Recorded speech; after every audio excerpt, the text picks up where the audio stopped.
కంపలి గ్రామంలోని గోపీనాయక్ తాండా జీపీ గ్రామ శాఖ బీఆర్ఎస్ పార్టీ అధ్యక్షుడు మాల్నావత్ శివ నాయక్ ఈరోజు కాంగ్రెస్ పార్టీలో చేరడం జరిగింది. గౌరవనీయులైన డాక్టర్ భూపతి రెడ్డి గారి ఆధ్వర్యంలో మన ప్రజెంట్ జడ్పీటీసీ మాల్నావత్ మాన్సింగ్ నాయక్, తిరుపతి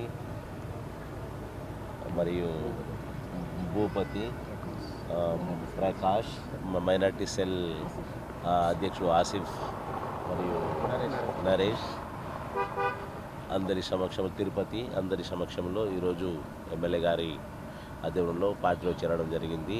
భవిష్యత్తులో పార్టీ కార్యక్రమంలో చురుకుగా పాల్గొని పార్టీకి న్యాయం చేస్తానని, జీవన్ రెడ్డికి భారీ మెజార్టీతో గెలిపిస్తారని చెప్పేసి ఈరోజు పార్టీలో చేరడం జరిగింది. మేము సాధారణంగా ఆహ్వానిస్తూ కాంగ్రెస్ చెప్తున్నాం.